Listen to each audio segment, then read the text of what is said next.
All right, distance learning week number 6. Only one more after this left. So today we're going to shift away from surface area and start to look at volume. So first thing first, we're just going to look at volume of prisms, cylinders, pyramids, and cones today. Next week we'll look at all of those things, surface area and volume, with spheres. We haven't gotten there yet. So volume of a prism first is just going to be the area of the base times the height. So it didn't always used to look like this. Whenever I was a kid, we just had different formulas for each kind of prism. But the idea behind looking at it this way it kind of leads back to calculus. So the process of finding area or volume in a 3D figure in calculus involves looking at the area of its base and then multiplying it by its height, which is why this looks like that. So our first one is a triangular prism. It has a triangle given to us with a base of 10 and a height of 12. That's for the triangle itself. So again, finding our volume of a prism is equal to the area of the base times the height. And really, that's not going to change for cylinders either.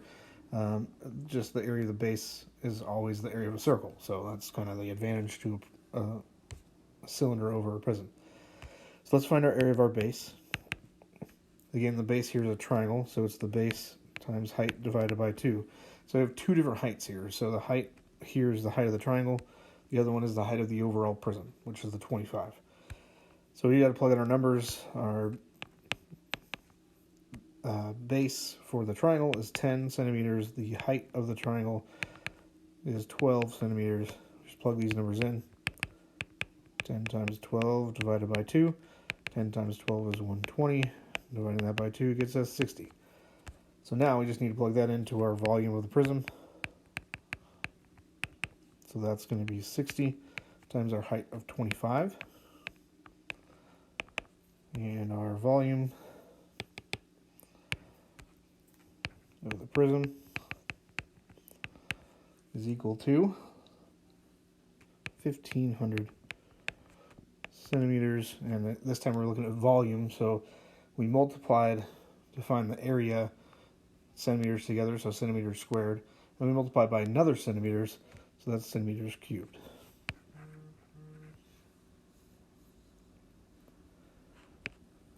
So again, same idea for volume of the cylinder. It's still area of the base times the height, but this time the area of the base is always the same thing. Because it's a cylinder, the base is always a circle. So pi r squared times the height. So the big thing here that brings in calculus is looking at integrals and how that affects the filling up of a cylindrical tank. So there are problems in calculus where you actually figure out how much volume there is at a certain time after you start filling at this rate, and you have to involve the volume in that process. So anyway, moving on from that, again, our area of our base, our volume of the cylinder is still base times height, but in this case it's always pi r squared times our height. So now we have pi times our radius of 1.8 squared times our height, which is also 1.8. So this is a very uniform cylinder here. So now we just plug those things in the calculator to get our volume of our cylinder, and we get about, it does say around the nearest tenth, so 18.3, put the 3 in the wrong spot. And centimeters is our unit again here, so it's still centimeters cubed as it was for the last one. So now this one takes into account slant prisms. So that means they're tilted off to the side. So two solids have the same height and the same cross-sectional area B at every level, then they have the same volume. Obviously, even if it's leaning to the side, when we calculate the volume of a prism, We still multiply the area of the base times the height. Not the slant height, though, so you have to be careful with that. But make sure that you do have the height of the overall prism, not the slant height. So here, we do have the overall height of this cylinder. So the same thing applies to cylinders as it does with prisms with the last little Cavaliere's principle. So we're trying to find the volume of this oblique, sorry, I call it slant, oblique, same thing. Oblique cylinder to the nearest tenth. So here, again, our volume of a cylinder is equal to pi r squared times the height, area of the base times the height. Our radius is 15. So as long as that stays true for the both bases, then we're good to go with our normal formula. And that is true. It's 15 on top and bottom. And then our height is 25 feet. So now we're ready to go ahead and just multiply it out. 15 squared is 225. 225 times 25 and then times pi gets us rounded to the nearest tenth, 17,671.5 feet cubed. There we go. The one advantage to volume is that there's not as many pieces to do in the process of finding them. So here we have two prisms, A and B, that are missing the width, or the length, sorry, and they are different. Oh no, sorry, the different lengths are given to us. They have the same width and height. We are given. It's weird. Okay, so it's written really strange. It says what is the length of each one, but it says they're different lengths. So this problem is written very poorly. That's my bad for not catching that. So really, it says it has the same width and height. We'll say, if that's true, then one of these, both prisms are orientated the wrong way, but that's fine. So we're just trying to find x in the picture. But it's the same number for both, right? They're both x, so it's not 2 times x or anything like that. So what we need to do, we are given that the volume of prism B, the larger prism, the one that has a height of 9 inches, it's not the same as the height of the 5 inches of the other prism A, is 128 inches greater, cubic inches greater than the volume of prism A. So what is the length of each prism? So for prism A, the volume is equal to the area of the base, so in this case that'd be 4 times x times our height of 5, or just 20x. For B, it's 4x times 9, or 36x. Now, we also know that if we add 128 to the first one, prism A, that's going to get us the volume of prism B. So now we have some options. We can plug this in and set it equal to either one of them, or we can just plug in what they are equal to and solve for x. And that's kind of the best idea. So I'm going to take the 36x and plug it in for VB and 20x for VA. So 20x plus 128 equal to 36x. So we subtract 20x from both sides.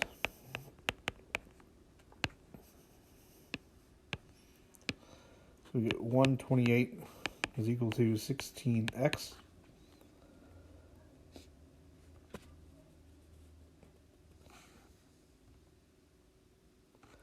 We divide both sides by 16. It actually does go in evenly 8 times, and our unit here is inches. So there. So really what should have been swapped is this length here and height here should have been switched. They have the same width and length, but different heights. We just don't know the lengths.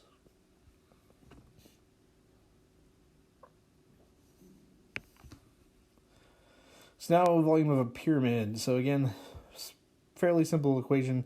The difficulty here is whenever B, our area of our base, is when our base is not square or a rectangle or something along those lines.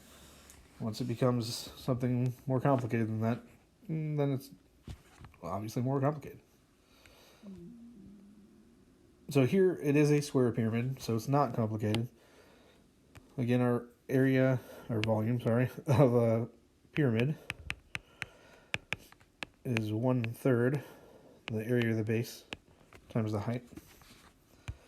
So our area of our base here, and again, that is the height of the pyramid, not the slant height. So we do have to be careful and make sure we have the height. So our area of our base is side squared, or 3 squared, or 9. So we just plug that in. The volume of our pyramid is equal to 1/3 of 9 times our height of 7.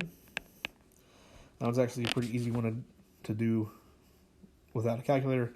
1/3 of 9 is 3, and 3 times 7 is 21. So the volume of our pyramid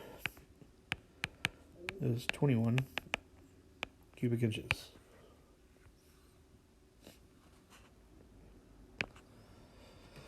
So volume of a cone, actually, again, just like cylinders and prisms are related, pyramids and cones are related. The difference is that the base of the cone is just one as a circle all the time, just like a cylinder's bases are always circles as well. So same exact equation. This one is oblique, but it doesn't matter. As long as the base is a circle, it's a cone, and we have the height, well, then we're good. So really that 70-degree angle that we're given is trying to trick us into thinking we need to find some slant height, but the slant height changes for an oblique cone, so that doesn't help us. So the volume of the cone is equal to 1/3 area of our base times our height. But again, the area of our base here is always pi r squared. So it's 1/3 pi r squared height.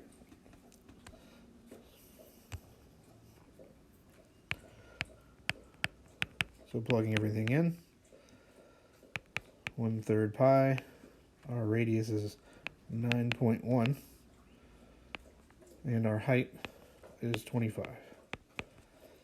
And really no pretty way to do that one, especially with a 9.1 foot radius. So the cone volume, after plugging into the calculator, it does say to round to the nearest tenth.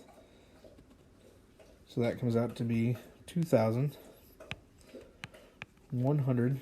Sorry if you can hear my dog drinking in the background. I didn't want to have to pause the video mid-problem here just because she was thirsty.